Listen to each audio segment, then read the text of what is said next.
Assalamualaikum warahmatullahi wabarakatuh. Selamat pagi, salam sehat, salam semangat untuk kita semua. Semangat walaupun agak mendung kayaknya ya, tapi tetap harus semangat nih karena tadi malam hujan. Juga agak malas-malasan nggak boleh. Kita harus semangat kita juga. Emang hujan semalam? Iya, hujan. Wah, saya nggak tahu sibuk semalam. Bukan di Jakarta ya soalnya. Saya di Bogor soalnya. Atau dia tidur. Udah tidur. Ya, bicara masalah hujan, bentar lagi musim hujan, kemungkinan potensi banjir mengancam di Jakarta. Nah, ini menjadi satu permasalahan klasik Jakarta yang kemudian harus jadi ada solusinya oleh para caleg Jakarta yang kemudian akan berkontestasi nih di pilkada sebentar lagi. Harus ada solusinya. Selain banjir, macet, polusi udara, banyak banget nih kayaknya PR-nya. Karena Jakarta tuh udah kayak benang kusut, banyak banget masalahnya harus tapi ada yang ini loh punya alat pemindah awan. Tahu nggak?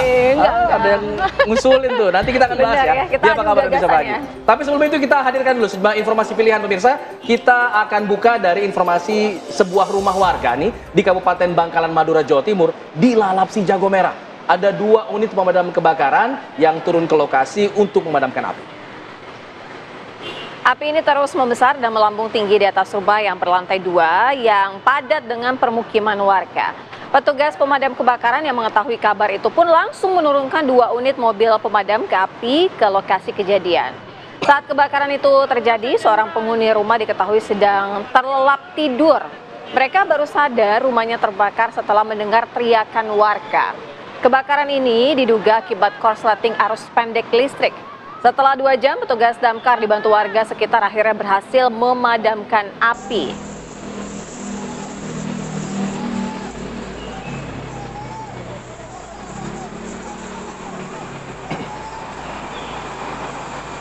Dari Jawa Timur kami hadirkan informasi dari Makassar. Kebakaran ini terjadi di sebuah rumah usaha karangan bunga di Jalan Petarani 2, Kecamatan Panakukang, Kota Makassar. Ya, besarnya kobaran api ini sempat membuat warga panik, terutama yang rumahnya memang berdekatan nih dengan lokasi kebakaran ini. Ada 10 unit armada damkar Kota Makassar bahkan dari Posko Timur dan juga Mako Ratulangi yang dikerahkan untuk bisa memadamkan api. Tapi besarnya kobaran api ini membuat 2 unit mobil bak terbuka yang berada di halaman rumah sayang sekali tidak bisa terselamatkan, hangus terbakar. Sementara itu penyebab kebakaran juga masih terus diselidiki oleh pihak kepolisian sektor Panakukang. Untungnya tidak ada korban jiwa dalam kejadian ini, tapi kerugian ditaksir mencapai ratusan mungkin miliaran rupiah.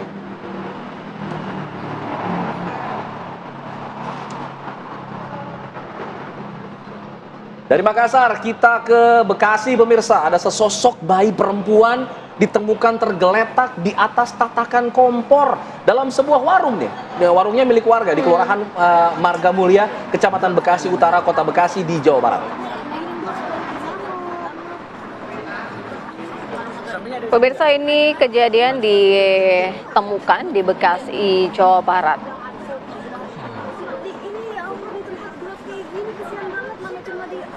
Miris ya, lagi-lagi ada kejadian seperti ini menelantarkan seorang bayi di atas tatakan kompor bahkan. Iya, saat ditemukan kondisi bayi ini terbungkus di dalam jaket dan dalam kondisi sehat namun menangis lantaran kehausan.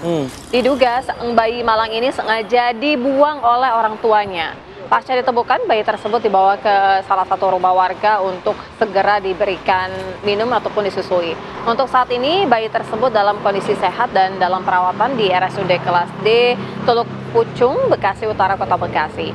Dan setelah kondisi bayi ini benar-benar sehat, rencananya bayi itu akan dititipkan ke Dinas Sosial Kota Bekasi.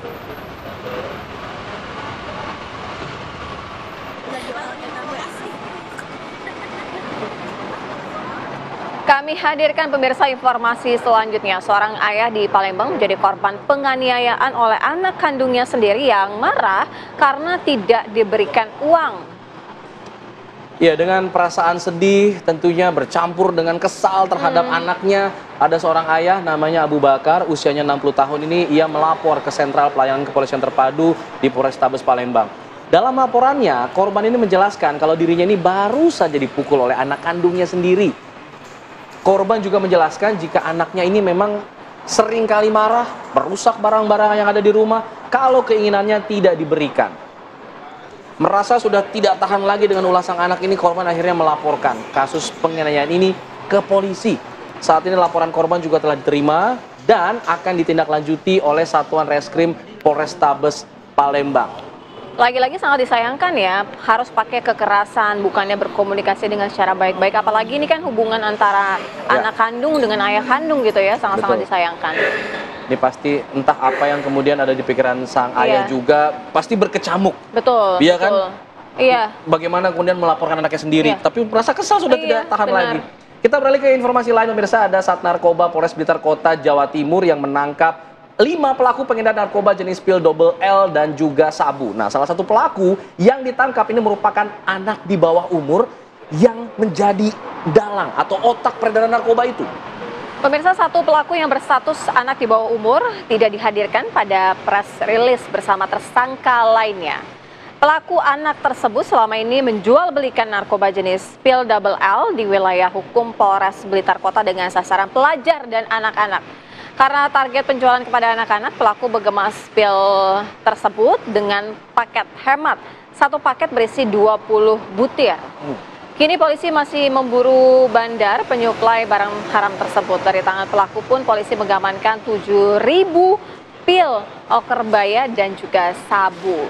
Bisa-bisanya ya. Ini benar-benar lagi ya, sangat-sangat disayangkan anak di bawah umur kok punya pikiran seperti itu ya, bukannya sekolah dengan baik untuk masa depan yang jauh lebih baik lagi ya. Kalau dia mengenakan pil double L, saya double XL nih baju. Kalau baju ya. Baju ya. Kegedean. Kami hadirkan pemirsa informasi selanjutnya. Penertiban pedagang kaki lima di kawasan RSCM Salemba Raya, Jakarta ini diwarnai aksi tarik-menarik gerobak antara pedagang dan juga petugas Satpol PP. Ya, para pedagang yang ada di lokasi ini panik loh saat mengetahui ada razia penertiban. Kendati demikian, sejumlah pedagang ada yang tetap melakukan perlawanan, berusaha untuk mempertahankan gerobak dagangan mereka ketika memang hendak disita oleh Satuan Polisi Pamong Praja. Tapi ada pula pedagang yang udahlah pasrah, hanya bisa menangis pada saat itu saat gerobak dagangannya ini diambil petugas Satpol PP.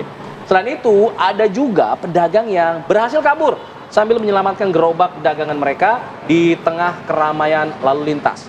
Razia pedagang kaki lima PKL ini dilakukan memang karena kawasan Salemba Raya di sekitar RSCM ini merupakan kawasan unggulan yang semestinya steril dan bebas dari PKL.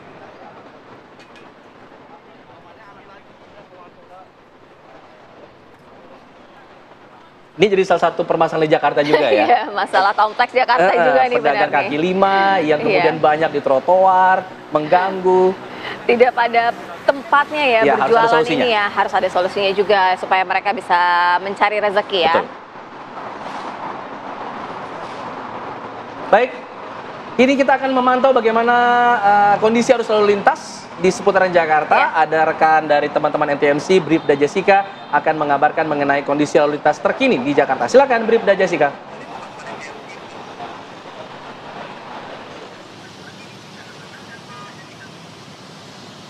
Baik, terima kasih Alfat dan Sira, serta selamat pagi pemirsa. Saya Bribda Jessica Renden, pagi hari ini kembali melaporkan informasi arus lalu lintas dari kawasan Simpang PGC Cililitan, Jakarta Timur. Pemirsa, dapat kita pantau bersama untuk kondisi arus lalu lintas yang pertama dari arah Cawang, baik yang akan menuju ke Dewi Sartika, Keramat Jati maupun ke arah Halim. Saat ini sudah terlihat adanya peningkatan volume arus lalu lintas.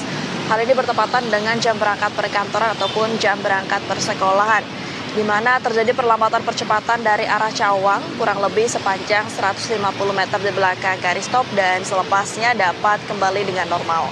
Kami himbau kepada para pengendara, khususnya bagi pengendara roda 2 agar dapat berhenti di belakang garis stop, mengingat pada kawasan ini terdapat banyak aktivitas masyarakat seperti pejalan kaki khususnya.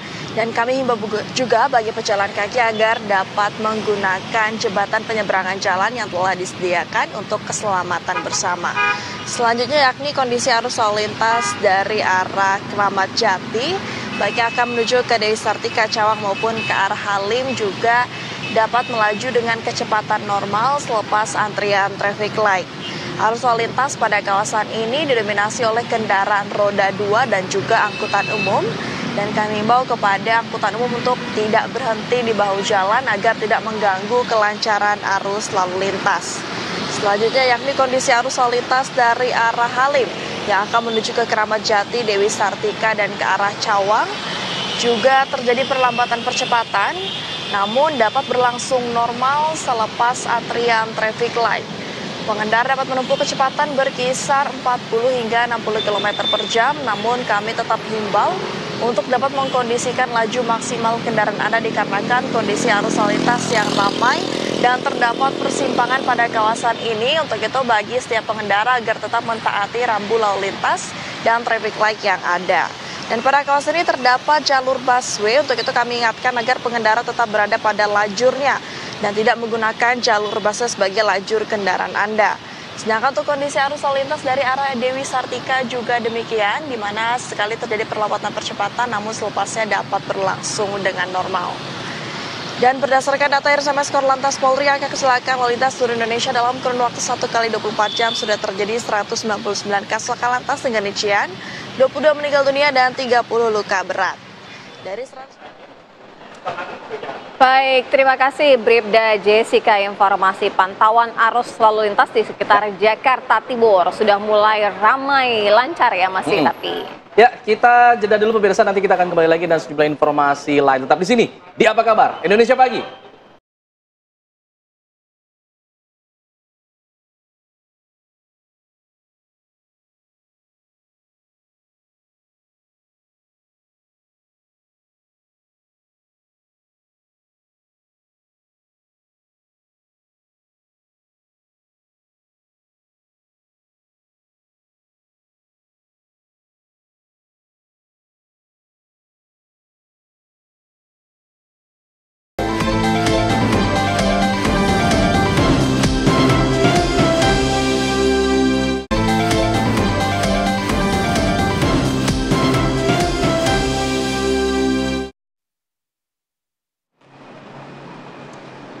Pemirsa, tega sekali ya seorang suami yang merupakan sopir angkot menghabisi nyawa istrinya sendiri, diduga ditikam menggunakan senjata tajam.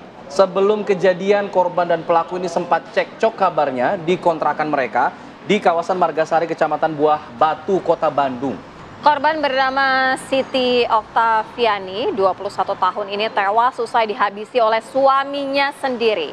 Korban tergeletak di dalam kamarnya dengan kondisi yang sudah berlumuran darah. Menurut tetangga, saat itu suami korban yang sudah seminggu tidak pulang datang menemui istrinya dalam keadaan mabuk. Tidak selang berapa lama, suami dari korban itu pun langsung pergi. Setelah dicek ke dalam rumah, korban sudah tewas berlumuran darah.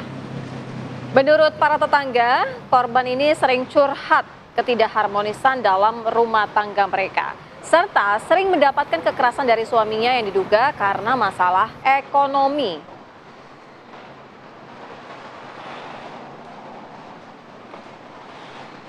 Untuk informasi terbaru, kami ajak Anda pemirsa bergabung bersama dengan AKBP Abdul Rahman yang merupakan Kasat Reskrim Polrestabes Bandung. Selamat pagi Pak Kasat. Selamat pagi Mbak. Pak Kasat, hingga saat ini pelaku sudah diketahui keberadaannya dan bisa segera ditangkap? Baik, untuk kami sampaikan bahwa benar ada kejadian di mana menyebabkan seseorang meninggal dunia. Ini pelakunya suaminya sendiri. Untuk sementara pelaku masih dalam tahap pencarian, Mbak. Kami dalam tahap penyelidikan. Kesimpulan awal bahwa suaminya yang menikam istrinya ini didapat dari apa, Pak? Baik Mas, berdasarkan hasil pemeriksaan dari Inafis Polrestabes Bandung, itu kematian disebabkan oleh adanya tusukan dari benda tajam berupa pisau. Itu berdasarkan hasil pemeriksaan ada 7 luka tusuk. Ada 7 luka tusuk yang berada di bagian pinggang sebelah kiri bagian bawah dan punggung sebelah kiri bagian atas. Oke. Untuk barang bukti pisaunya ditemukan juga, Pak? Untuk barang bukti pisau sedang dalam pencarian, Mbak. Karena diduga mungkin si pelaku ini, suami dari korban, membawa barang bukti tersebut, Mbak. Sehingga kita masih dalam tahap penyelidikan. Oke, keterangan yang menyebutkan bahwa pelaku datang ke rumahnya dalam keadaan mabuk ini didapatkan dari siapa, Pak? Keterangan dari hasil pemeriksaan saksi-saksi di tempat ataupun tetangga korban itu menerangkan bahwa si pelaku memang sering meresahkan, di mana pelaku sering pulang dalam keadaan mabuk, dan saksi juga menerangkan bahwa hampir setiap hari terjadi cekcok di dalam rumah tangga yang si korban terjadi. Ya, selama ini cekcok itu berujung pada kekerasan seperti apa, Pak, menurut dari keterangan para saksi? Diduga, Mbak. Jadi keterangan saksi salah satunya ibu korban menerangkan sering terjadi keributan antara korban dengan si pelaku, yaitu suami korban, yang sering diketahui juga oleh si ibu korban sendiri, di mana mungkin berdasarkan pemeriksaan korban ini sering bercerita ke orang tuanya sendiri atau ibunya. Oke. Keseharian korban dan pelaku ini apa profesinya sehari-hari, Pak? Untuk pelaku misalnya, apakah memang bekerja di luar kota atau memang masih di dalam kota, seperti apa? Untuk pekerjaan seharian mereka kerja seperti serabutannya, Mas, ya. Jadi pekerjaannya tidak tetap juga, mungkin mencari pekerjaan mungkin yang bisa dikerjakan pada satu waktu aja, Mas.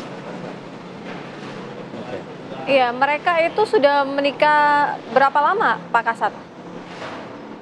Baik, Mas, baik, Mbak, untuk nikahnya kami masih dalam pemeriksaan. Kami akan informasikan berapa lama mereka nikah antara si korban dengan pelaku. Oke, dugaan sementara, Pak, saat ini pencarian akan difokuskan ke daerah mana untuk pencarian pelaku ini? Tetap kami akan fokuskan untuk di wilayah Jawa Barat sekitarnya.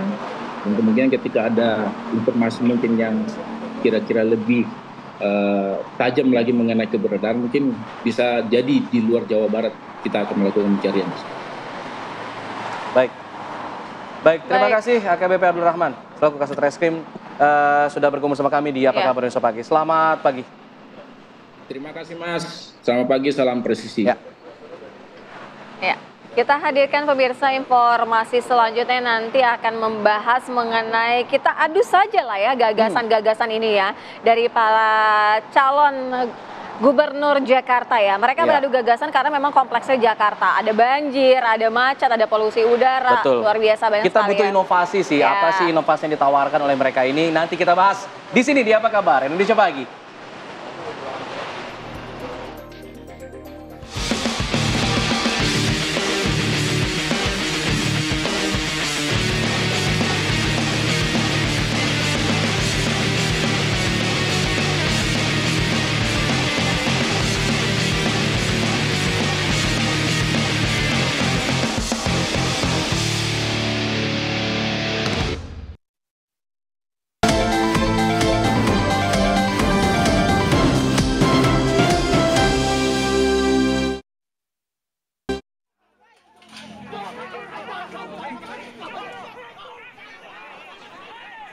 Pemirsa, kericuhan mewarnai eksekusi lahan seluas 1.500 meter persegi yang dijadikan tempat usaha di Lebak Bulus, Jakarta Selatan pada Kamis pagi. Aksi saling dorong antara pihak tergugat dan penggugat ini sempat berlangsung cukup lama. Kericuhan pun berhenti setelah pihak tergugat terjatuh pingsan dan akhirnya meninggal dunia. Kendati demikian, pihak Pengadilan Negeri Jakarta Selatan pun tetap melanjutkan proses eksekusi hingga pengosongan lahan yang dijadikan tempat usaha tersebut. Di sisi lain, kuasa hukum pihak tergugat akan menempuh upaya hukum atas meninggalnya kliennya.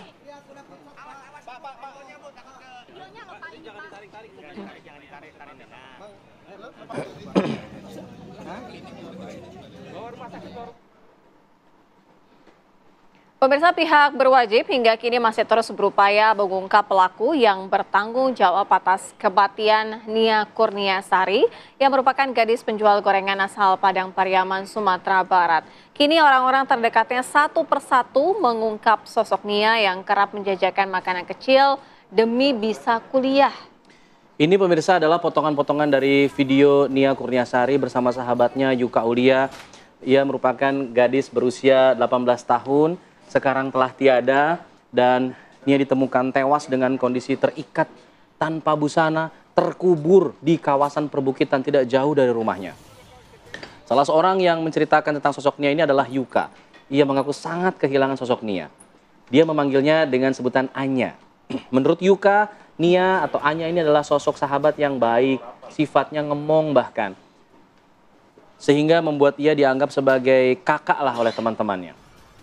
Yuka mengaku tidak bisa tidur semenjak mendapat kabar kematian dari sahabat karibnya itu. Dia semakin rindu pada Nia karena di akhir hidupnya, Yuka justru tidak sempat berkomunikasi. Bagi Yuka, kehilangan sosok Nia ini seperti kiamat kecil baginya. Namun hangatnya persahabatan mereka juga akan terus terpatri dan tidak akan lekang lagi oleh waktu hingga akhir hayat menurutnya.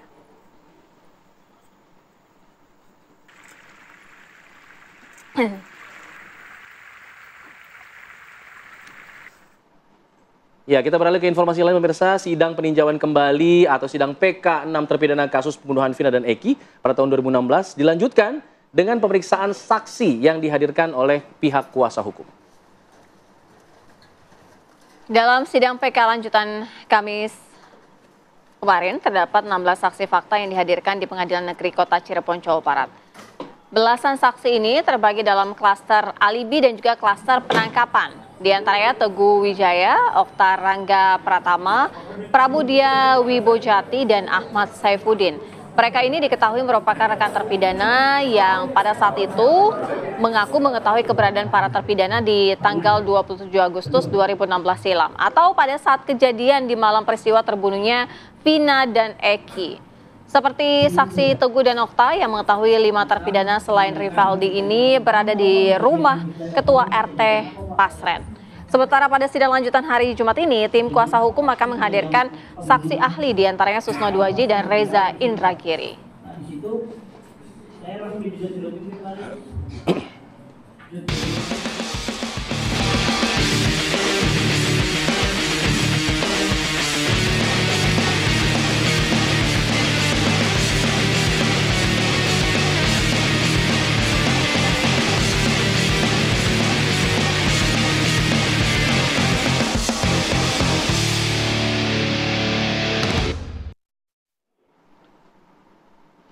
Pemirsa, belakangan ini adu gagasan dalam Pilkada Jakarta 2024 ini memang sudah dipenuhi oleh para pasangan calon yang akan berkontestasi saat ini. Dan banyak sekali permasalahan Jakarta seperti banjir, macet, polusi udara yang masih menjadi benang kusut. Akankah bisa terrealisasi janji-janji mereka ketika kita akan hadirkan adu gagasannya?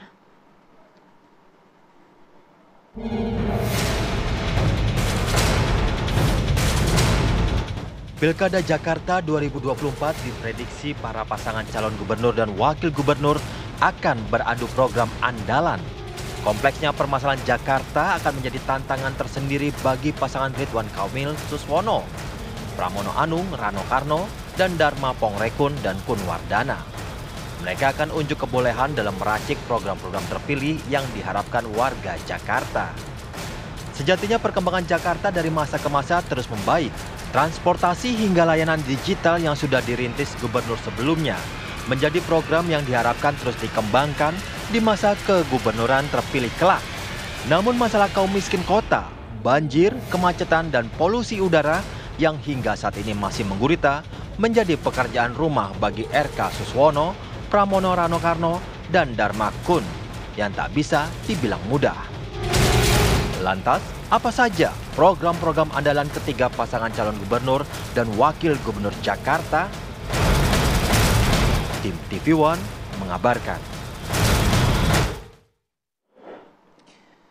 Ya, warga Jakarta tentu butuh inovasi dari para cagup ini terkait masalah Jakarta, termasuk masalah banjir yang tidak kunjung tuntas. Seperti yang terjadi di pemukiman warga di Komplek Polri di Jalan Pondokarya, Mampang Perapatan, Jakarta Selatan yang terendam banjir pada Jumat dini hari tadi.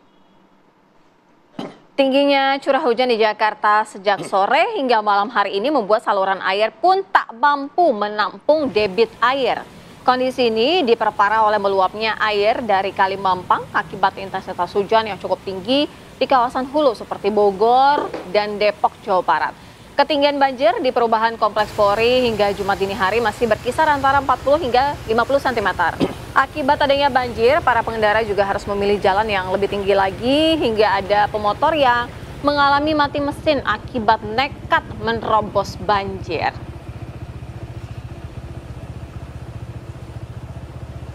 Nah, ini menjadi salah satu permasalahan pelik ya. Jakarta yang benar-benar belum terselesaikan hingga saat ini. Bolak-balik ganti gubernur, masalahnya masih tetap sama. Banjir, macet, polusi udara. Inovasi apa kemudian ditawarkan? Jangan-jangan programnya program-program yang meneruskan saja. Nah, apakah ada inovasi itu? Kita akan bahas pada hari ini bersama dengan sejumlah narasumber. Sudah hadir di sini ada Bang Mulya Amri, tidak mau dipanggil Kang sekarang karena rumahnya Durian Sawit ternyata. Selamat pagi, Bang Mulya. Selamat pagi, Bang. Jubir dari RK dan juga Suswono. Di sebelahnya juga ada Bang Nelson Simanjuntak, juru bicara dari Darmakun. Selamat pagi. Selamat pagi, Bang. Pagi-pagi, Horas. Mantap. Di sebelahnya Bang Nelson ada Bang Henry Satrio, tentunya sudah tidak asing lagi, juru bicara, analis politik yang sudah hadir di sini. Selamat pagi. Udah masih goleng-goleng kepala. Selamat pagi, Bang Esa. Selamat pagi.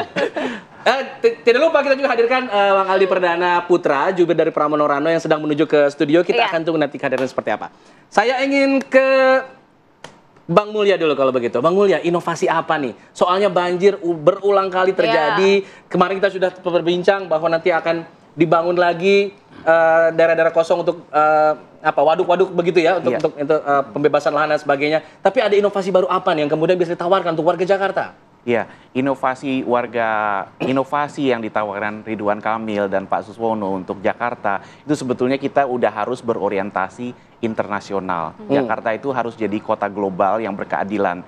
Jadi ini sebetulnya langkah yang meneruskan perkembangan yang selama ini udah dialami oleh Jakarta. Kalau kita lihat apakah Jakarta sampai sekarang tidak ada perbaikan? Selama bertahun-tahun, berdekade-dekade tentunya ada perbaikan. Jadi ini harus dilanjutkan. Tapi yang ingin kita lakukan sekarang adalah terobosan. Karena kita udah status Jakarta udah harus upgrade nih. Tentunya sebagai kota kelas dunia harus punya banyak ruang terbuka hijau, pengelolaan banjirnya harus ditata secara benar. Mengenai bagaimana caranya, itu sebetulnya udah banyak dibahas dari kemarin-kemarin ya. Mulai dari resapan air, pengelolaan air yang datang dari luar, pengelolaan air yang datang dari rob dan lain-lain. Nah, yang diperlukan sekarang adalah push-nya. Inovasi sama keberanian untuk mewujudkan. Berani nggak kita untuk menata ulang kota kita dari yang sekarang daerah hijaunya hanya sekitar 5% sampai 9% ruang terbuka hijau. Padahal dimandatkan oleh undang-undang itu harusnya 30% Jakarta punya. Jadi nah, berani nggak kita untuk push? Nah, antara lain upaya inovasi yang dilakukan untuk membuat Jakarta jadi lebih vertikal, itu pada akhirnya akan membuat juga keterbukaan ruang-ruang hijau. Karena yang tadinya menyebar, kemudian kita padatkan ke atas, itu pasti akan terbuka ruang-ruang hijau untuk taman, resapan, waduk, dan lain-lain. Baik, kalau dari Bang Nelson sendiri, redesign juga akan dilakukan begitu? Baik. Sebagai salah satu inovasi dan solusi? Baik. Melihat kondisi tadi malam, kaget juga kita. Tiba-tiba hujan itu luar biasa. Iya. Saya khawatir tadi nggak sampai kemari kita pagi. Ada beberapa momen yang belum pernah kita sampaikan. Antara lain saya pakai bahasa Jakarta ya. Green Belt, Green Area. Ini belum jalan-jalan. Green Belt ini ya seperti sabuk ini. Kita harus koordinasi dengan kota-kota pendukung sekitar Jakarta, Depok, Bekasi, dan sebagainya. Kita butuh bantuan mereka. Selama ini Bogor dan area-area lainnya, jangan saling menyalahkan lah. Nggak bagus itu. Kita NKRI. Oleh karena itu, kota-kota dunia ini saling dibantukan. Walau pernah gagasan ada menteri Jabodetabek apa gitu dulu ya, saya lupa. Sekitar 17 tahun yang lalu. Ini kita tampilkan kembali. Dan termasuk tadi Griar ya, saudaraku tadi mengatakan banyak danau-danau belum kita aktifkan. Dekat rumah saya itu danau Jakarta Pusat, Rio dan sebagainya. Ini kantong-kantong banjir itu. Apalagi selama mulai ya lahir tahun pembangunan itu dadakan di sana sini, dibongkarin yang enggak. Kita kan bisa melihat ramalan cuaca dari badan yang suka meramal cuaca, jangan dibangun hanya mau menghabiskan anggaran-anggaran. Baru hal lain, coba kita lihat. Begitu kita bangun, ada beberapa institusi, sebut nama boleh, hari ini dia buka galian, besok ditutup, besok yang ini tumpang tindih. Kenapa kita tidak buat? Kita mau nyatakan Jakarta aman, keluargaku nyaman, dengan menampilkan bagaimana ekonomi global Jakarta yang mandiri, beradab, dan tentunya lestari. Oke, saya pengen sebenarnya untuk mendetailkan lagi Bang Nelson, apa kemudian langkah konkretnya seperti apa begitu. Kalau tadi kan gambaran umum, oke kita tahu pasti semua gambaran umumnya seperti itu. Tapi saya ingin yang lebih konkret, misalnya seperti yang dikatakan oleh Kunwardana, bahwa kita sudah punya alat teknologi, alat pemindah awan. Kalau Doraemon mungkin gitu ya, alat pemindah awan gitu ya. Ini tapi seperti apa alatnya? Kalau memang ada alat itu kenapa tidak digunakan dari kemarin-kemarin gitu kan? Bukan nggak ada alat itu membuat hujan, memindahkan hujan seperti yang beliau nyatakan boleh. Tapi kan nggak enak digarap sama rekan saya kiri kanan ini nantinya tentunya. Namun demikian, jangan tambal sulam itu seperti perencanaan itu tidak jelas. Akurasi data kita punya. Bagaimana penduduk hilir mudik, bagaimana polusi, kalaulah bisa. Kita tidak alergi, tidak malu-malu untuk mengambil sampel contoh dari yang terdahulu. Tinggal kita itu tadi satu kata kunci, inovasi ini. Inovasi apa yang kita sajikan setelah pesan-pesan berikut ini. Baru mau bilang yang jeda dulu, makanya baru mau bilang jeda dulu udah diatur sama Bang Nelson ya. Oke, pasti nih Bang Hensat udah punya nih catatan-catatan apa yang harus dievaluasi, kemudian apa yang menjadi urgensi dari Jakarta sendiri untuk segera dibenahi begitu ya. Tapi nanti Bang, usai jeda ya, kita segera kembali.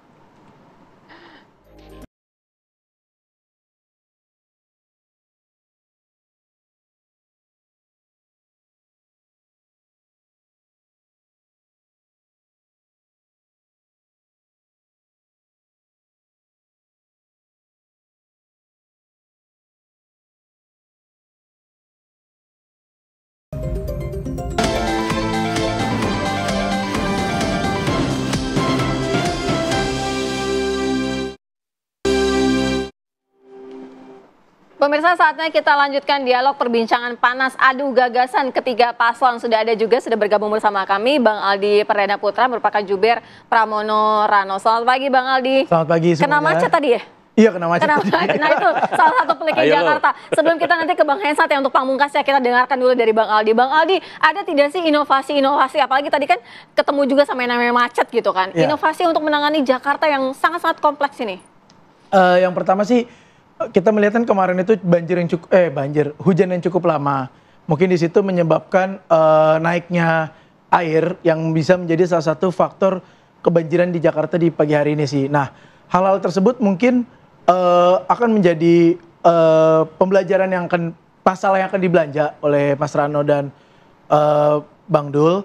Mungkin melihat dari di mana ini sumber-sumber bottleneck di Jakarta, karena itu kan juga dari jalanan besar menuju ke jalanan kecil, ditambah lagi ada volume air yang naik mungkin menjadi kebanjiran. Nah, tentunya ini akan dikaji terlebih dahulu, apakah ditingkatkan volume transportasi umumnya, lebih diintegrasikannya lagi, terus ataukah nanti bisa juga daerah-daerah padat penduduk ini dijadikan ruang vertikal ke atas, yang dimana itu cara-cara yang sudah terpikirkan namun masih dalam pengkajian dan nantinya akan menjadi bentuk program kerja untuk mengatasi ya. Walaupun kita tahu di Jakarta ini kemacetan itu adalah salah satu tantangan, karena ada 3 menurut Mas Pram itu, yaitu kemacetan, kebanjiran, dan kekumuhan. Jadi ini emang 3 masalah yang nggak mungkin mudah solusinya dan benar-benar harus kita cari tahu dulu apa permasalahannya. Oke, kalau misalnya ditanya kemarin Bang Rano ditanya ada 11 program prioritas katanya. Ketika sudah dijabarkan memang ada beberapa, atasi banjir, atasi macet,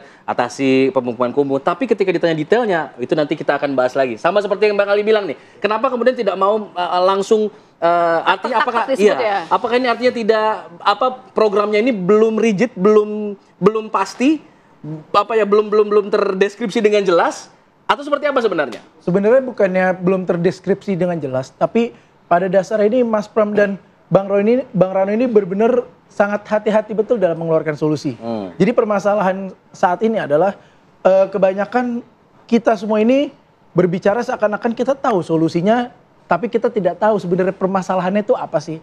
Jadi sampai detik-detik terakhir benar-benar Mas Pram ini akan benar-benar mencari tahu apa masalahnya sehingga dia benar-benar memahami, sehingga ketika dia mengeluarkan solusi tersebut benar-benar berasal dari akar permasalahan yang ada. Oke. Baik, kita dengarkan nih. Bang Hensat udah begini nih. Coba kamera disorot. Kayaknya mikir-mikirnya berat banget. Ya. Kayaknya Jakarta nih berat banget gitu ya Bang Hensat. Nggak, karena kan Kayak sebagai pelit warga banget ya. Jakarta kan, Iya, ini iya. sekalian menilai nih. Ini yang mana ini orang Makanya di Pamungkas kan, Pamungkas di Bang Hensat. Silakan Bang. Nggak, kan sebetulnya kalau permasalahan Jakarta kan ada dua tuh ya, yang mikro dan yang makro lah. Yang mikro ini kan sebetulnya lebih penting nih. Kalau menurut saya ini masalah orangnya, masalah warga Jakartanya, perilaku warga Jakartanya. Ini kan orang Jakarta nih, masuk saya sih, agak aneh juga kan. Kita tuh kan bersedia macet setiap hari dan bersedia mengulanginya di hari-hari berikutnya. Nggak ada kapok-kapoknya ya? Itu kan menurut saya jadi kayak kemacetan is my way gitu ya. Jadi ya udah, justru kan kita selalu bertanya di Jakarta itu kalau nggak macet ada apa ya? Jangan-jangan salah ini, jangan-jangan ada demo nih, jangan-jangan hari ini libur nih, gitu kan karena kosong. Tapi sebetulnya persoalan manusia di Jakarta, persoalan warga Jakarta pribadi itu jauh lebih besar kalau menurut saya dibandingkan dengan persoalan-persoalan yang ada di luarnya, yang macet, yang banjir, yang polusi. Karena menurut saya semua akar permasalahannya ada di situ. Dan belum ada gubernur memang yang men-touch itu. Ditambah lagi warga Jakarta sadis sama gubernur itu. Nggak pernah, pokoknya kalau nggak suka nggak ada lah 2 periode ganti. Salah aja gitu ya. ganti. Pokoknya Nah, salah ganti. Sekarang misalnya tentang banjir. Itu kan selalu ada anggapan bahwa oh ada kiriman air lah, oh ada perilaku yang tidak sehat lah dan lain-lain. Macet juga begitu. Tentang mental pengendara di jalan misalnya, yang lawan arus tuh dan membuat lawan arus di lalu lintas itu jadi hal yang biasa kan, ngeselin gitu. Nah banyak hal lagi sebetulnya yang bisa dibahas atau bisa diberikan solusinya oleh para calon-calon gubernur ini. Hanya memang betul tadi yang disampaikan bahwa sampai saat ini tuh belum terlihat solusinya. Nah, kalau kita tarik lebih jauh ke kontestasi, pertanyaan terbesarnya, lantas para calon-calon gubernur ini mau pakai apa mendapatkan suara dari rakyat gitu? Jangan ujung-ujungnya bagi-bagi sembako lagi, jangan ujungnya bagi-bagi bansos lagi buat ngedapetin suara itu. Mau apa sih sebetulnya? Kalau misalnya kemacetan nggak bisa dilaksanakan, saya pernah mengungkapkan juga di sini, berani nggak tuh calon gubernur misalnya, oke, untuk mengurangi kemacetan masuk kantor nggak perlu sama, Jam misalnya kerjanya ya? jam kerjanya. Jadi misalnya ada yang jam 6, ada yang jam 9, ada yang jam 12, ganti-gantian gitu. Misalnya nih, kan saya bukan calon gubernur kan. Tapi karena kalau sebetulnya kan macet itu gara-gara barang-barang gitu Iya, tuh. iya, Semuanya jam 7 semua. Jadi keluarnya bareng-bareng. Kejar-kejaran dengan waktu, Gitu. waktu ya? Itu kalau kita ke timur Jakarta, itu ada perempatan Metropolitan Mall tuh namanya. Itu semua motor tuh ada di situ mau masuk ke Jakarta tuh. Sebagai pelaku, mantan pelaku tuh saya pernah juga ke situ. Nah itu kan rebutan waktu sebetulnya. Nah kemudian apalagi dari sisi ekonomi misalnya. Warga Jakarta itu lumayan loh. Harga sembako juga nggak murah di sini. Iya. Pendidikan juga nggak murah di Biaya sini. hidup mahal ya? Biaya hidup mahal, tapi karena semuanya ada di sini, ya akhirnya pada datang semua ke Jakarta. Jadi belum terlihat sih sebenarnya akar permasalahan, solusinya tuh mau diapain gitu. Misalnya kayak polusi di Jakarta yang memang buruk, yang katanya bukan dari asap kendaraan bermotor ya Pak, jadi tapi justru dari asap PLTU yang masuk ke sini. Nah itu jadi gimana juga. Nah, harapannya warga Jakarta terhadap calon gubernur ini menurut saya karena mereka orang-orang baru.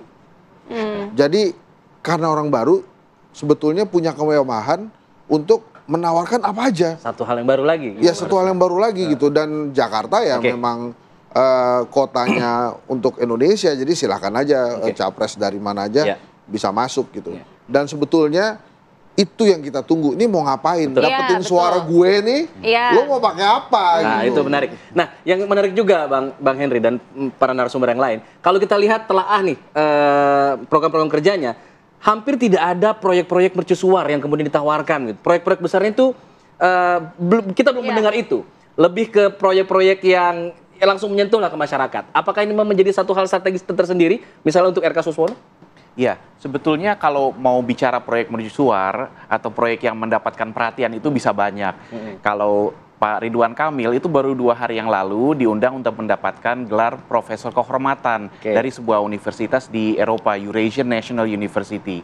Dan ini untuk bidang apa? Untuk bidang penataan dan pembangunan perkotaan. Oke. Jadi Pak RK ini kelasnya udah kelas dunia, ide-ide brilian banyak. Kalau ngomong soal banjir misalnya, antara lain itu akan ada tunnel-tunnel besar di bawah yang bisa untuk dilalui mobil, tapi pada saat kondisi memungkinkan atau mengharuskan kita untuk menggunakan untuk penyaluran air, itu mobilnya keluar. Kayak di Jadi Malaysia tuh ya, tunnel-tunnel besar. ya. Nah kayak gitu udah ada di Malaysia, udah ada di negara-negara lain udah ada. Jadi sebetulnya referensi tentang tata kota yang baik itu udah ada dari kota-kota lain di seluruh dunia. Nah ini sekarang perlu orang-orang memang yang kreatif dan paham apa saja best practice-nya. Nah, Bang Emil dan Pak Suswono itu dilengkapi dengan tim yang sangat kuat dalam bidang penataan kota, termasuk juga keberanian untuk mencari akar masalahnya itu apa. Akar masalah memang penataan tadi yang disebutkan tadi, kemacetan, banjir, polusi, dan itu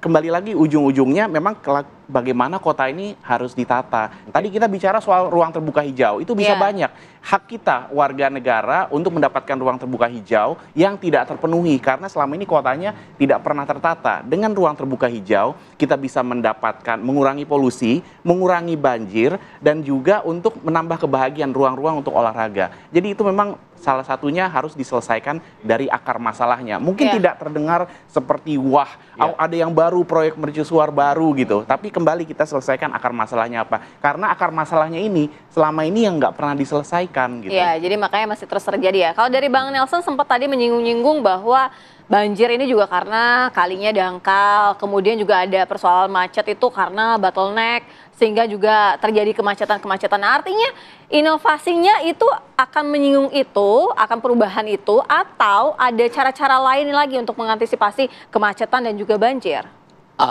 Harus keluar lagi nih strategi yang saya simpan tadi ya. Banjir. Di-spill dulu, di-spill, biar pemilihnya jadi tahu kan. Ya. Mari kita lihat, perubahan zaman ini, sustainnya kita lihat. Dulu kita waktu zaman kawan-kawan SLTA, asal bulan ember-ember itu udah kita antisipasi. Sudah pasti itu banjir lah, apalagi Jakarta.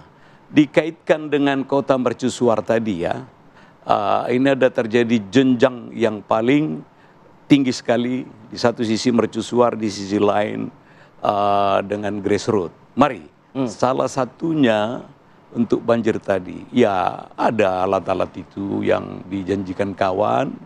Nah, yang sederhana kalau Hollywood bermain, lighting spot, laser, starlight, sama dan lain lah. Memang produk-produk mahal ya. Kita pecah awan itu. Nggak harus pakai dukun yang ada selama ini, enggak. Ini teknologi tinggi, awan dipecah, tidak mendahului kehendak ilahi, tersebar. Baru yang saya bilang green area dan green belt, ini juga kita jangan, tak mungkin hidup sendiri kata Edi Silitonga. Kita bagi-bagi juga dengan kawan-kawan. Jakarta dengan keuangan, penduduk dan segalanya. Sebentar, mercusuar ini tadi belum sempat menyentuh kemanusiaan yang paling mendasar. Jadi ada jenjang. Nah, ambil kita kemandirian yang average lah. Ini semua strategi-strategi yang tidak harus kita kumpulkan kalau tidak Anda penduduk DKI. Jadi harus yang dasarnya dulu, jangan harus mercusuarnya tiba-tiba begitu ya. Udah cukup banyak ini Jakarta dengan pencakar ke langit, dan ini menambah beban, banjir di bawah, ini harus kita pahami. Kepadatan ini, rob dan sebagainya, serta ruang-ruang untuk kanal dan sebagainya. Nah, itu strategi juga yang kemudian diambil oleh Pramono dan Bang Dul nih, sepertinya begitu ya. Apakah kita menjadi strategi utama dari Pramono dan Dul? Iya. Usai jeda ya. Nanti kita jeda dulu, kami kembali saat lagi. Tapi di sini apa kabar? Indonesia Pagi.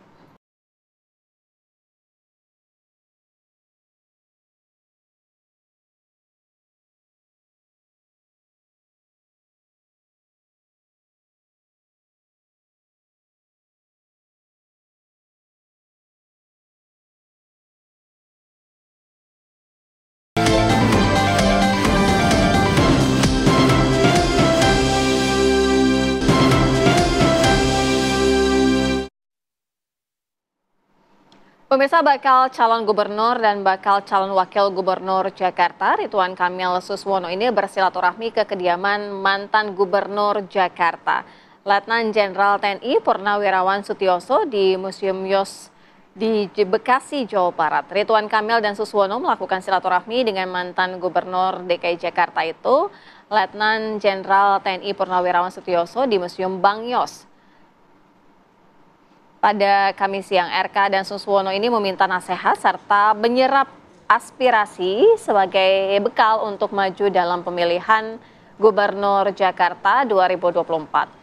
RK dan Suswono ini tiba di kediaman Sutioso dan langsung disambut oleh Sutioso dan keluarga.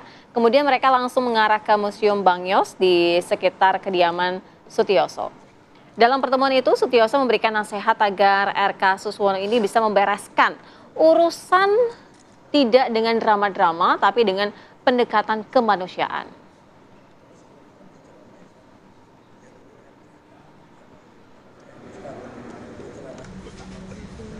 Assalamualaikum warahmatullahi wabarakatuh.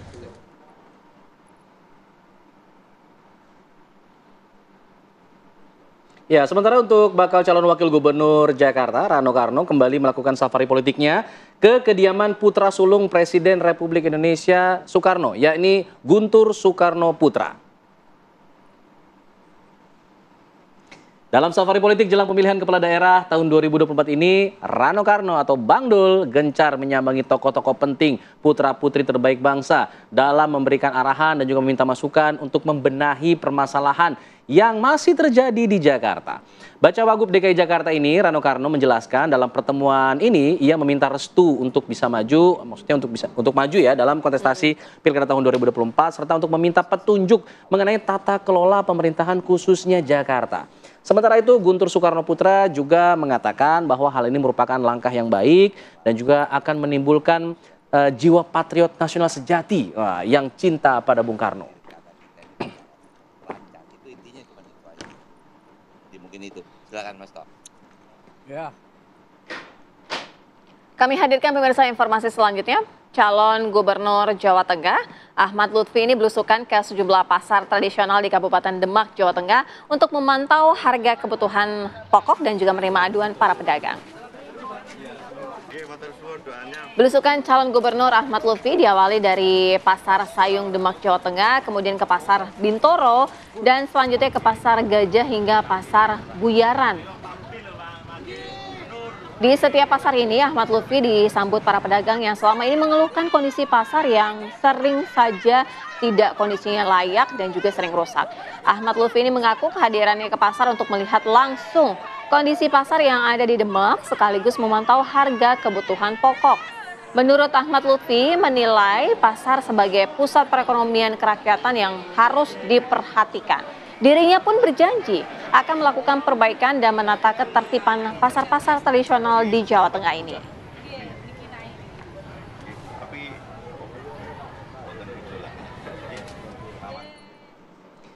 Masih dari Jawa Tengah, pemirsa, pasangan bakal calon gubernur dan wakil gubernur Andika Perkasa Hendar Prihadi melakukan pertemuan dengan seluruh kader PDI Perjuangan, PDIP, di Kabupaten Purworejo.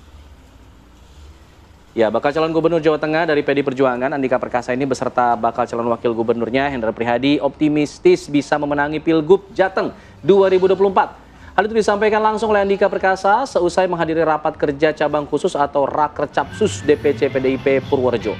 Andika Perkasa yang hadir bersama istrinya dan juga bakal calon wakil gubernur Jawa Tengah, Hendar Prihadi beserta istri menyapa ratusan kader PDIP Purworejo yang hadir dalam acara tersebut. Dalam acara Rakercapsus DPC PDIP Purworejo, turut juga terlihat ada Sekretaris DPD PDIP Jawa Tengah, perwakilan fraksi, Ketua DPC PDIP Purworejo, yang juga termasuk peserta kontestasi Pilbub pemilihan Bupati 2024 menjadi bacalon wakil Bupati Purworejo. PDI Perjuangan Jawa Tengah. PDI Perjuangan Jawa. Kita lanjutkan perbincangan kita pada pagi hari ini, Bang Aldi. Tadi pertanyaan saya menggantung, belum ada kita mendengar mengenai proyek-proyek mercusuar, proyek-proyek yang mengundang perhatian lah begitu. Lebih ke mendasar, tadi hampir sama seperti yang disebutkan oleh dua perwakilan di sini. Masuk ke akarnya dulu sajalah begitu. Belum mau yang gede-gede dulu. Apa yang jadi strategi utama begitu? Karena jadi begini, sudut pandangnya Mas Pram dan Bang Dul bahwa di Jakarta ini untuk kalangan menengah ke atas sebenarnya solusinya sudah lebih terjawab. Karena kan menengah ke atas itu pasti yang menjadi utamanya adalah jangan sampai menurunnya produktivitas. Nah, dengan adanya transportasi umum, terintegrasinya transportasi umum, itu tentu sudah menjadi solusi-solusi untuk menjaga produktivitas di DKI Jakarta. Namun, untuk kalangan menengah ke bawah ini yang menjadi concern, karena kita harus benar-benar mengetahui selain untuk menjaga produktivitas masyarakat yang beraktivitas di Jakarta, karena Jakarta ini kan menjadi sumber kota yang dimana dari Jawa Barat, Banten, semua orang mencari kehidupan di sinilah, ya kan. Nah, sedangkan menengah ke bawah ini yang benar-benar kita juga harus memperhatikan. Kenapa? Karena pertama masih banyak hunian yang mungkin belum layak di Jakarta. Kita lihat di balik gedung mewah masih ada daerah kumuh, ya kan. Terus habis itu di situ ketika kita bisa jadi itu menjadi salah satu penyebab kemacetan, kebanjiran, ya kan, atau kriminalisasi di DKI Jakarta. Hal-hal tersebut pun itu bisa menjadi salah satu penyebabnya. Nah, ini kenapa harus diperhatikan bahwa bagaimana kita mengkomunikasikannya misalnya untuk memberikan hunian yang layak, habis itu misalnya kita memberikan orang tersebut kehidupan yang layak, terus kita memberikan fasilitas agar kaum menengah ke bawah ini bisa meningkatkan produktivitasnya sehingga dari menengah ke bawah menjadi kaum menengah, dia bisa hidup di Jakarta mungkin menjadi lebih enak. Jadi hal-hal akar rumput itu harus diperhatikan bagaimana caranya Jakarta ini bisa naik kelas kalau kaum menengah ke bawahnya ini tidak diangkat. Iya, tidak diangkat. Makanya itu pola pikirnya Mas Pram dan Bang Dul adalah akar masalah itu adalah kunci dari keberhasilan. Sama lah ibaratnya kayak strategi itu kita ini mampet di tengah ibaratnya, bottleneck di tengah. Nah, ini posisi menengahnya ini yang harus dibuka ibaratnya untuk supaya Jakarta ini mendapatkan solusi yang menjadi kota yang sangat maju. Baik. Kalau kita Bang Hensat udah ngangguk-ngangguk lagi nih, udah siap-siap nih menelaah. Bang Hensat, ini kan permasalahan kemacetan. Kalau tadi sempat disinggung, kita cari akar permasalahannya dulu. Penyebabnya apa? Tapi paling tidak kan yang sudah-sudah ya, transportasi publik ini dianggap merupakan solusi dari mengatasi kemacetan yang ada. Tetapi nyatanya walaupun sudah terintegrasi, tapi masih juga sebenarnya macet. Jadi sebenarnya apa yang sebenarnya dibutuhkan masyarakat Jakarta untuk benar-benar ya masalah ini terselesaikan gitu? Macet tuh menurut saya nggak jadi yang utama lagi buat warga Jakarta tuh. Sebenarnya. Kita udah hidup dengan macet sih sebetulnya, jadi ya udah gitu. Nasib aja gitu ya? Ya yang paling penting sebetulnya ya kalau kelas menengah itu kan gimana supaya kenyamanan mereka tuh nggak terganggu. Gitu. Jadi mau kerja oke, enak gitu. Terus kalau gajian juga harga terjangkau. Nah yang menengah bawah ini kan persoalannya juga beda lagi. Kaum miskin kota ini yang memang harus juga diurus gitu oleh para gubernur dan wakil gubernur nanti gitu. Hanya kemudian persoalan mereka pasti berbeda dengan kelas menengah kan. Mungkin mereka lebih ke ekonomi, lebih ke pendidikan, kesehatan yang dasar itu. Tadi kan bilang proyek mercusuar. Itu juga butuh keberanian sih. Masing-masing calon sudah menyebutkan tuh proyek-proyek mercusuar mereka. Hanya saja kan ini akan dipakai nggak nantinya? Akan jadi barang politik lagi nggak nih proyek mercusuar nih? Karena kan ada satu tuh udah jadi, JIS tuh jadi barang politik tuh. Begitu ganti gubernurnya, walaupun cuma PLT, lagunya minta ampun, pokoknya nggak dipakai gitu. Karena dia ada tekanan politik juga kan. Maka akhirnya pertanyaannya kita itu sebagai warga Jakarta ke para calon gubernur, ini siapa yang mau didengerin duluan? Penguasa atau rakyat? Karena kan 2 tahun ini PLT yang didengerin nih penguasa nih. Dia nggak dengerin rakyat. Orang apa-apa lapor ke sana kan nggak pernah juga lapor ke rakyat. Ya udah namanya juga PLT kan dia ditunjuk. Kita juga nggak bisa marah-marah juga sama dia. Nah tapi sekarang ini si cagup-cagup yang sekarang kan maju dalam kontestasi ini juga tidak lepas dari urusan politik. Maka pertanyaannya siapa yang mau lebih didengerin? Penguasa di atasnya atau rakyat yang didengerin gitu. Nah itu kan jadi penting tuh. Kalau ditanya sekarang sih pasti jawaban wah warga paling penting kita dengarkan. Ini harus lebih didengarkan gitu-gitu. Tapi kan kalau kenyataannya sudah jadi itu pertanyaan. Itu dia itu langsung wah jadi lucu-lucu deh pokoknya. Nah, itu kan juga pertanyaan yang pengen juga kita dengarkan. Boleh. Dan dengarkan boleh nggak? Iya, boleh dan itu harus genuine tuh, nggak perlu artifisial nih ya. Jadi harus genuine original tuh gimana? Nah, originalnya Bang Mulya, apa yang bisa dilakukan untuk rakyat paling tidak yang menengah ke bawah juga nih? Apalagi dari koalisi paling besar begitu, Kim, yang kemudian mungkin tekanan politik akan lebih besar nanti. Iya, kita sering salah paham ya, kita membedakan antara yang menengah ke atas dan yang menengah ke bawah. Menurut saya, menurut tim Rido, ini sebetulnya mereka sangat terintegrasi. Yang menengah ke atas itu bekerja dengan menengah ke bawah, sama-sama di satu gedung ini. Cuman mungkin kita nggak selalu berinteraksi ya.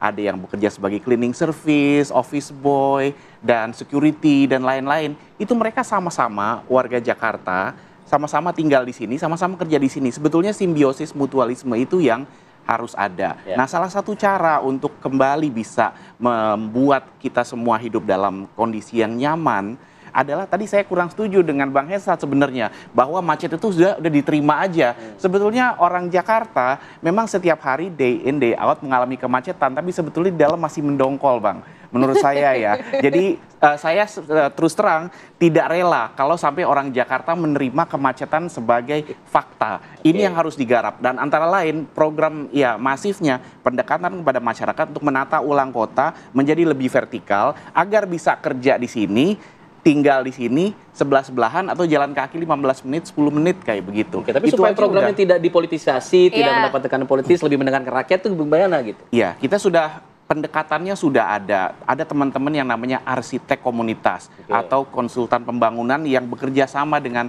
masyarakat. Ini sudah ada pendekatan partisipatif, survei kampung sendiri bersama warga. Ayo kita bikin gimana caranya, rumahnya mau bentuk seperti apa, mau 4 lantai atau 8 lantai, di sebelahnya airnya seperti apa. Itu perencanaan tidak harus hanya dilakukan oleh profesional, tapi profesional bekerja sama dengan warga agar ada rasa kepemilikan dari warga untuk tinggal di sana. Bang Nelson, mungkin dari perseorangan tidak ada beban politis di situ. Nggak ada tekanan ya politis.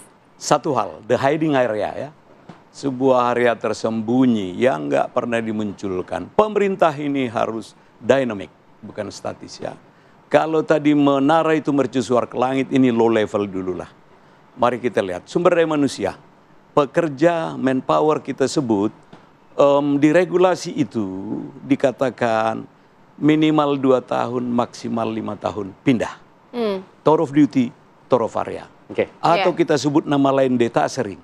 Kenapa harus para ahli di sini? Jadi jangan dipaksakan. Merdeka Utara nomor 8 yang akan kita huni, itu rumahnya di Bekasi, di Depok, di Magetan, di mana-mana. Ini nggak pernah diperhatikan.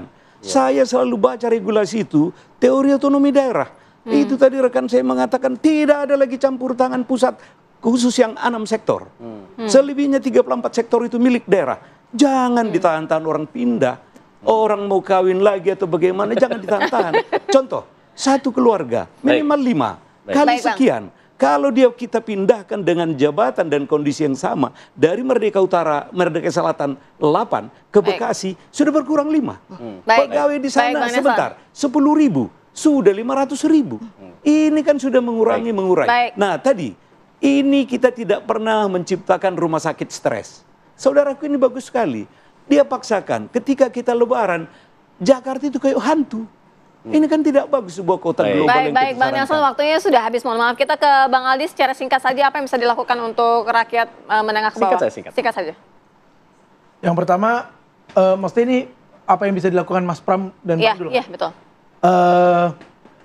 Yang pertama, Mas Pram dan Bang Dul ini benar-benar sangat memperhatikan. Dia akan terus turun belusukan ke jalan untuk memperhatikan permasalahan-permasalahan dari hal kecil, dari bagaimana caranya meningkatkan produktivitas setiap orang, karena prinsipnya adalah Jakarta ini adalah kota bersama. Tidak ada bahasa bahwa kamu tinggal di Depok, kamu tinggal di Banten, kamu nggak boleh mencari rezeki di Jakarta. Enggak, ini adalah kota bersama. Memang menjadi sumber rezeki bersama, dan mari bersama-sama kita menyelesaikan persoalan di kota yang kita sayangi. Baik. Terima kasih, karena sempitan durasi kita harus sudahi dulu. Terima kasih banyak ya. Terima kasih Bang Mulya, terima kasih Bang Nelson, terima kasih Bang Aldi, terima kasih Bang Hensat, terima kasih Bang. Kita jeda dulu pemirsa, kita akan kembali saat lagi tetap di sini di Apa Kabar Indonesia Pagi.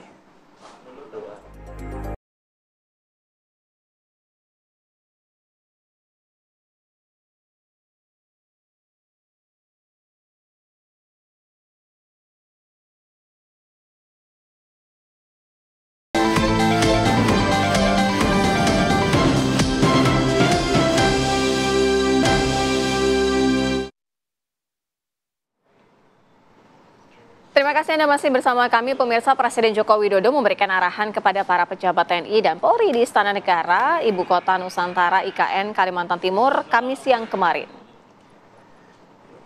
Ya, ada sebanyak 1.094 orang pejabat TNI Polri yang hadir dalam pengarahan pada kali ini. Nah, dalam arahannya, Presiden menyampaikan alasannya memilih IKN sebagai lokasi pertemuan. Presiden ingin menunjukkan pada para pejabat TNI Polri ini semangat transformasi yang ada di IKN untuk dibawa dan dikembangkan lagi ke wilayah masing-masing. Menurut Presiden, pemindahan ibu kota ini bukanlah sekedar pemindahan lokasi tempat kerja saja, tapi juga menjadi wujud perubahan pola pikir serta budaya kerja untuk menjadi lebih efisien demi membentuk kepribadian bangsa yang maju. Presiden pun menyampaikan harapan agar manajemen birokrasi dari TNI dan Polri ini bisa semakin profesional, menjaga citra institusi agar meningkatkan kepercayaan masyarakat. Selamat siang, salam sejahtera bagi kita semuanya. Shalom. Ya, dalam arahannya kepada pejabat TNI Polri di Ibu Kota Nusantara atau IKN Kalimantan Timur, Presiden Joko Widodo, Presiden Jokowi ini meminta TNI Polri untuk menjaga stabilitas nasional menjelang pelaksanaan Pilkada Serentak 2024. Serta kemudian untuk mengawal dan juga mendukung secara penuh proses transisi pemerintahan dari Presiden Joko Widodo menuju ke pemerintahan Prabowo Gibran. Oktober bulan depan itu ada pelantikan presiden dan wakil presiden terpilih.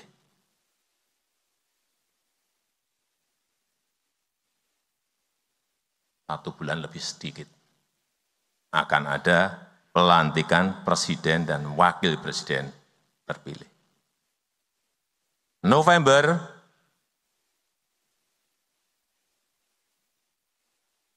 akan ada pemilihan serentak, pilkada serentak kepala daerah, baik itu gubernur, bupati, dan wali kota.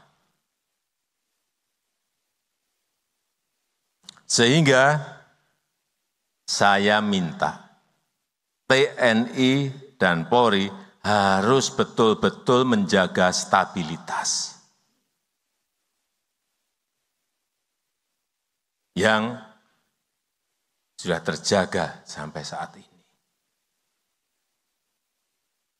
Hal-hal yang kecil-kecil segera selesaikan. Jangan menjadi sebuah persoalan yang membesar. Segera, secepatnya.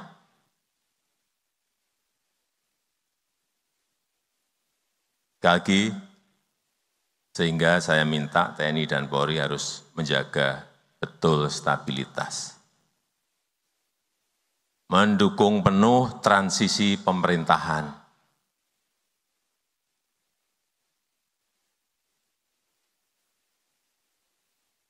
Agar mulus,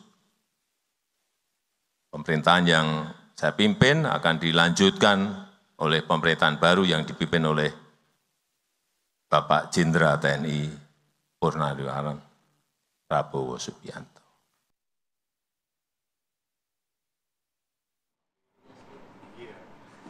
Pemirsa, Menteri Pertahanan Republik Indonesia sekaligus Presiden terpilih Prabowo Subianto bertolak ke Ibu Kota Nusantara atau IKN untuk mendampingi Presiden Republik Indonesia Joko Widodo memberikan pengarahan ke pejabat tinggi TNI dan Polri.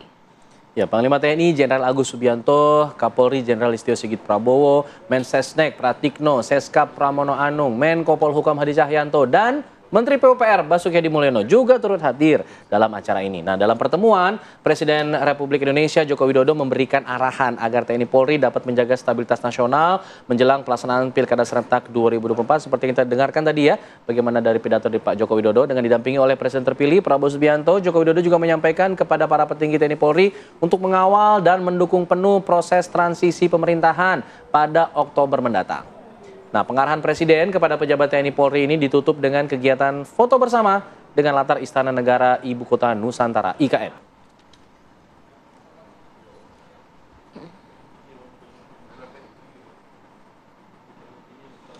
Ya, Presiden Joko Widodo menyebut bahwa Presiden terpilih 2024 hingga 2029, Prabowo Subianto ini akan mendorong keberlanjutan dan juga percepatan pembangunan Ibu Kota Nusantara atau IKN. Hal tersebut disampaikan Presiden Jokowi dalam pertemuan pengarahan bersama jajaran Menteri Kabinet Indonesia Maju serta TNI dan Polri di Istana Garuda, Ibu Kota Nusantara, Kalimantan Timur. Jokowi mengakui bahwa pembangunan IKN ini memang butuh waktu yang cukup lama, bisa hingga 20 tahun. Namun, Presiden meyakini Presiden terpilih Prabowo Subianto ini akan melakukan percepatan pembangunan Ibu Kota Nusantara.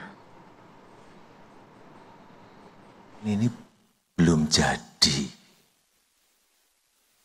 Masih dalam proses pembangunan. Mungkin bisa memakan waktu 10 tahun, 15 tahun, dan bahkan 20 tahun. Meskipun saya meyakini Bapak Presiden terpilih pernah menyampaikan kepada saya, akan saya percepat, Pak.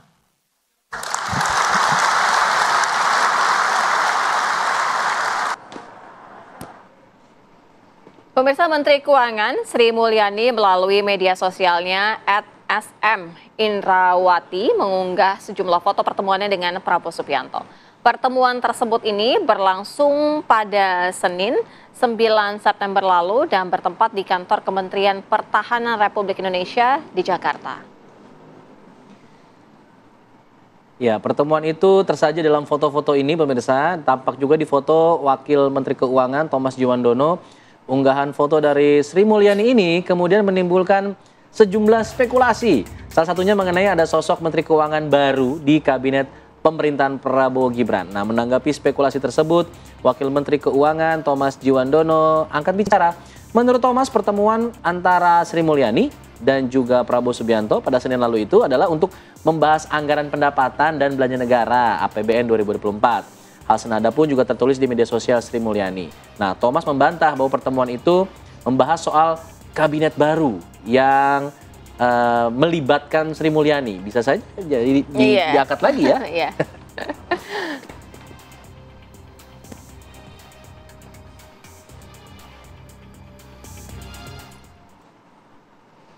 Kalau berbicara mengenai kabinet, kira-kira apa yang akan kita bahas, Pak? Iya, kabinet baru Prabowo Subianto kabarnya akan bentuk kabinet Zanken atau kabinet yang diisi oleh para ahli. Dan ini membuat partai politik menjadi was-was. Apakah mereka tidak akan dilibatkan nanti dalam kabinet baru? Kita akan bahas saja di sini di Apa Kabar Indonesia Pagi.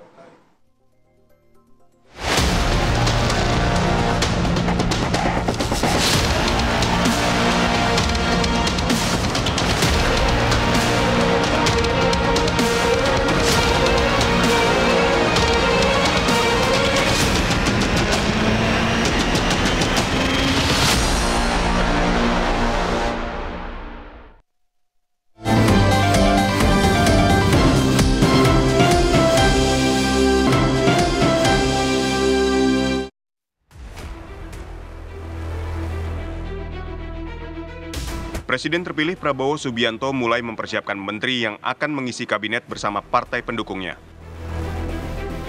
Namun alih-alih mempersiapkan posisi untuk politisi dari partai koalisi, Prabowo justru disebut-sebut malah mempertimbangkan mengisi posisi menteri yang berasal dari para ahli. Saat ini Prabowo Subianto masih menggodok susunan kabinet dan memilih sosok terbaik untuk mengisi posisi tersebut. Cita-cita Prabowo untuk membentuk Zakon Kabinet atau kabinet yang diisi oleh mereka yang berasal dari kalangan ahli dan profesional disambut baik. Lantas, akankah cita-cita membentuk Zakon Kabinet ini bisa terlaksana? Bagaimana pembagian posisi menteri untuk politisi dari partai koalisi? Atau justru kalangan ahli mendominasi kursi menteri di pemerintahan Prabowo Gibran?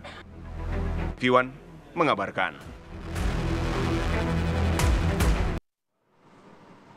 Ya, saatnya kita ajak Anda pemirsa untuk membahas mengenai Zakon Kabinet. Zakon itu bahasa Belanda yang artinya juga sesuai dengan ahlinya, sesuai dengan tupoksinya. Nah, apakah dalam kabinet, dalam presiden terpilih nantinya Prabowo Subianto ini, Zakon Kabinet ini akan diberlakukan? Karena sebenarnya di Presiden Soekarno juga sudah pernah dilakukan ya. 1957 waktu itu ya. Nah, lalu akan seperti apa ya sebenarnya? Mungkin ada keunggulannya seperti apa, kemudian kekurangannya seperti apa? Kita akan bahas di pagi hari ini. Sudah ada melalui Zoom Bang Dhanil Anzar Simanjuntak, juru bicara Prabowo Subianto. Selamat pagi, Bang. Selamat pagi, Mbak Sira dan Mbak Mas Alfat. Assalamualaikum. Waalaikumsalam. Jadi Mbak saya hari ini. Kemudian sudah ada Mas Adi Merupakan analis politik. Selamat pagi, Mas Adi. Pagi, Sira, Alfa. Sehat ya, Mas Adi ya. Kita langsung ke Bang Dhanil dulu. Bang Dhanil, akan seperti apa nih zakon kabinet ini? Posisinya artinya para ahli saja atau memang sebenarnya para ahli yang sudah ada di dalam parpol-parpol pengusung? Iya, pertama begini. Saya mau mulai dari perspektif historis ya, zakon kabinet yang dibentuk Bung Karno tahun 1955. Itu kan berangkat dari sebutlah sulitnya berkoordinasi dengan partai politik atau sulitnya mempersatukan partai-partai politik pada saat itu. Sehingga Bung Karno menunjuk Pak Juanda menjadi Perdana Menteri, dan waktu itu sistemnya parlementer. Pak Juanda menjadi Perdana Menteri dan beliau bukan orang partai politik, sehingga kabinet Pak Juanda banyak orang non partai politik. Namun kan hanya bisa bertahan selama 1 tahun zakon kabinetnya versi Pak Juanda pada saat itu. Nah, itu muncul karena ada itu tadi, sulitnya berkoordinasi dengan partai politik, sulitnya mempersatukan partai politik dan sebagainya.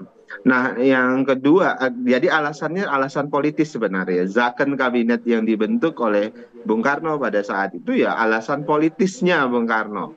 Nah, kemudian kedua dalam konteks kekinian, tentu zakon kabinet yang dimaksud Pak Prabowo adalah memang benar-benar punya argumentasi zakon, keahlian, bukan argumentasi politis. Jadi sebenarnya tadi zakon kabinetnya versi Bung Karno, dia punya alasan politis sehingga kemudian beliau menggunakan para orang-orang non partai politik. Nah, Pak Prabowo perspektifnya adalah perspektif keahlian. Perspektif yang ingin dibangun adalah bagaimana caranya bahwasannya anggota kabinet Pak Prabowo itu adalah para ahli-ahli.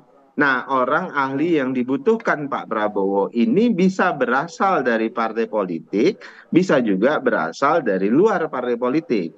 Jadi Pak Prabowo tidak dalam posisi mendikotomikan orang partai politik dan non partai politik. Kata kunci yang digunakan Pak Prabowo yang juga disampaikan oleh kemarin Sekjen Gerindra Pak Ahmad Muzani dan juga disampaikan oleh Ketua Harian Pak Sufmi Dasko itu adalah Pak Prabowo menginginkan orang-orang yang disodorkan oleh partai politik dan berasal dari partai politik itu harus ahli, harus orang yang profesional di bidangnya.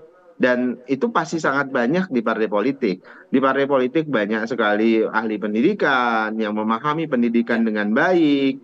Kemudian juga banyak juga yang ahli hukum, juga ahli kedokteran, teknik dan sebagainya, banyak sekali. Jadi Mbak Sira dan Mas Alfat, Pak Prabowo ingin membentuk kabinet ahli, titik begitu, bukan dalam konteks misalnya yang dimaksud berasal dari luar partai politik, tapi bisa berasal dari partai politik maupun non partai politik. Oke, Bang Dhanil, tapi kan kemudian istilah zakon politik dikeluarkan oleh petinggi-petinggi Gerindra kan tentu bukan tanpa sebab. Apakah ini bentuk kekhawatiran Pak Prabowo melihat selama ini di kabinet yang ia berada di dalamnya begitu, melihat bahwa ternyata kurang nih orang-orang yang sekarang menjabat di kementerian-kementerian ini ternyata bukan ahlinya. Apakah itu menjadi kekhawatiran sendiri oleh Pak Prabowo melihat apa yang terjadi selama ini? Ya tentu ada sebab. Sebabnya adalah Pak Prabowo ingin kerja kabinet beliau nanti itu akseleratif. Nah, supaya akseleratif kemudian tidak membebani Pak Prabowo sebagai presiden, tentu beliau membutuhkan orang-orang the best of the best di bidangnya masing-masing. Makanya kemudian beliau minta dari partai politik the best of the best dari Golkar mana, dan mereka harus kemudian punya keahlian yang dibutuhkan oleh Pak Prabowo. Silahkan diajukan siapapun itu begitu. Jadi dari PAN mana, dari dari partai-partai yang lain juga silahkan. Jadi posisi Pak Prabowo tentu menginginkan orang-orang di kabinetnya, saya sering menggunakan 3 kata syarat paling atas kira-kira gitu. Pertama itu adalah syarat integritas begitu, harus dipastikan mereka yang diajukan itu punya integritas. Artinya dia punya komitmen untuk pemberantasan korupsi, kemudian akuntabilitas, transparansi dan sebagainya, yang itu juga sering disampaikan oleh Pak Prabowo berulang-ulang. Kemudian yang kedua tentu kompetensi, keahlian yang dibutuhkan di bidangnya. Kemudian yang ketiga tentu adalah loyalitas. Ini tiga syarat teratas kira-kira dari sekian banyak syarat yang dibutuhkan oleh Pak Prabowo, Mas Alfat. Baik, kita dengarkan dari Mas Adi. Mas Adi, tadi kita sudah dengarkan dari Bang Daniel, zakon kabinet ini juga bisa saja diambil dari yang ahli-ahli. Memang diambil dari ahli-ahli yang berada di dalam parpol. Artinya mengakomodir juga tetap dari parpol ataupun dari non-parpol. Secara prinsip saya membayangkan bahwa yang disebut dengan zakon kabinet ini, dia melampaui batas-batas kontribusi atas kemenangan Pilpres dan melampaui batas-batas partai-partai pendukung Prabowo dan Gibran. Jadi ada semacam beauty contest di semua kementerian yang itu open recruitment, di mana semua orang yang memiliki kapasitas, rekam jejak, kompetensi daftar di situ. Kalau ada 44 kementerian, jadi open recruitment di situ. Jadi orang-orang yang selama ini tidak ada kaitannya dengan politik, tapi dia karena memiliki expertise di bidang tertentu, ekonomi, politik, hukum sosial, daftar dia secara terbuka. Itu baru disebut dengan zakon kabinet. Karena saya yakin di negara ini banyak sekali ahli-ahli di semua bidang yang tidak hanya terbatas bagi mereka yang punya kontribusi di politik. Tapi sayangnya yang kita tahu bahwa untuk menjadi menteri di negara ini itu nggak cukup bermodalkan zakon, tidak cukup bermodalkan kapasitas, kompetensi dan keahlian. Satu syarat utama, dia harus berasal dari partai pengusung dan pemenang Pilpres. Itu wajib hukumnya, Pak. Wajib hukumnya. Yang kedua, sekalipun ada istilah kelompok profesional yang jadi menteri, selama ini kelompok-kelompok profesional itu terafiliasi atau teridentifikasi bagian dari partai politik tertentu, terutama partai-partai yang pemenang Pilpres. Jadi dalam konteks inilah sepertinya maka yang disebut dengan zakon kabinet untuk Prabowo dan Gibran itu bisa dieksklusi dan diserahkan.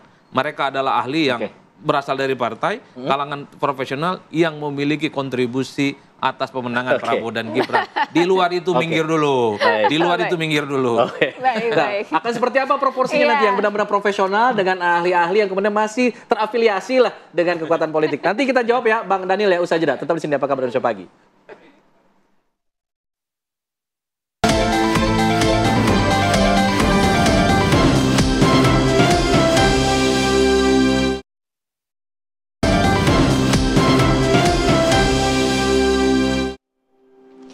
Pernyataan menarik dari Mas Adi tadi untuk zakon kabinet ini yang tidak punya kepentingan atau yang tidak ada kontribusi minggir dulu katanya. Bang Daniel, untuk menyikapi hal ini seperti apa kemudian nanti proporsionalnya atau proporsinya akan seperti apa? Berapa persen persentasenya untuk benar-benar ahli dengan yang ahli dari partai politik lah kalau bisa dibilang seperti itu?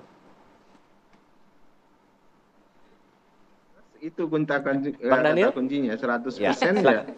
Pak Prabowo menginginkan zakon gitu, ahli. Nah, pertanyaannya apakah ahlinya itu dari partai politik maupun luar partai politik, itu bukan masalah. Kalau selama itu ada dari partai politik ya silakan. Kalau tidak ada di partai politik tentu dari yang lain. Atau misalnya partai politik mengendorse ahli lain di luar partai politik mereka, itu tidak ada masalah. Jadi prinsipnya Pak Prabowo ingin membentuk kabinetnya ini ya kabinet zakon tadi yang profesional di bidangnya masing-masing. Nah, kalau kemudian yang selalu diperdebatkan misalnya apakah dari partai politik dan luar partai politik, ini kan seolah-olah membangun stigma kalau dari partai politik itu nggak ada yang ahli gitu loh. Jadi kalau yang ahli dan pintar itu di luar partai politik, orang-orang partai politik itu tidak pintar-pintar gitu. Itu yang menurut saya perspektif yang keliru. Kami yang ada di partai politik juga berasal dari kampus-kampus, kami tenaga pengajar, profesor dan segala macam, itu banyak sekali di partai politik. Artinya kami memilih perjuangan misalnya di partai politik sebagai jalan ninja profesionalisme kami, kira-kira begitu. Baik, Mas Adi, masih kok dari partai politik, jadi juga tapi khususnya yang ahli tetap di-endorse. Ya, saya kira secara prinsip saya setuju ya bahwa harus diakui menteri siapapun termasuk menterinya Prabowo pastinya berasal dari partai politik, terutama elit-elit kunci. Cuman kan penempatan dan proporsionalitasnya kan harus sesuai dengan portofolio. Misalnya kalau ada ketua umum partai yang memiliki latar belakang tentara, jangan ngurus tanah dong. Artinya dia kalau nggak Kumham ya misalnya dia ngurus pertahanan kan begitu. Kalaupun toh menteri dari partai politik itu misalnya soal pendidikan, jangan tukang bisnis dong. Tapi dia profesor dan doktor yang saya kira pengalaman pendidikannya jauh panjang. Kan begitu jalan ceritanya. Saya kira banyak orang pintar dan orang hebat kok di partai, cuman memang penempatannya. Karena ini soal bagaimana membuat komposisi menteri itu kan tidak sesuai dengan apa yang kita diharapkan. Oleh karena itu, jadi zakon kabinet itu bisa dimulai dengan menteri-menteri yang disodorkan oleh partai dan ditempatkan pada sesuai dengan porsinya. Itu aja dulu, baru bicara yang lain. Jadi sesuai dengan zakennya itu ya? Sesuai dengan zakennya. Ada yang misalnya ahli lingkungan, tapi dia ngurus energi. Ada juga yang jurusan ilmu sosial, tapi ngurus investasi. Nggak nyambung, Pak. Jadi yang bekerja itu staf ahlinya. Jadi ini bukan zaken. Yang zaken itu staf ahlinya. Baik, semoga ini harapannya bisa didengar Pak Prabowo Subianto untuk kedepannya menentukan siapa-siapa yang akan menjadi menteri-menteri di kabinetnya. Terima kasih Bang Daniel ya. Terima kasih Bang Daniel, terima kasih Mas Adi, terima kasih. Ya, perbincangan tadi sekaligus menutup jumpa kita pemirsa di Apa Kabar Indonesia Pagi pada hari ini. Akhir kata kami undur diri, saya Alfa Tauhid. Saya Sira Safira, mewakili kru yang bertugas mengucapkan terima kasih. Sampai jumpa.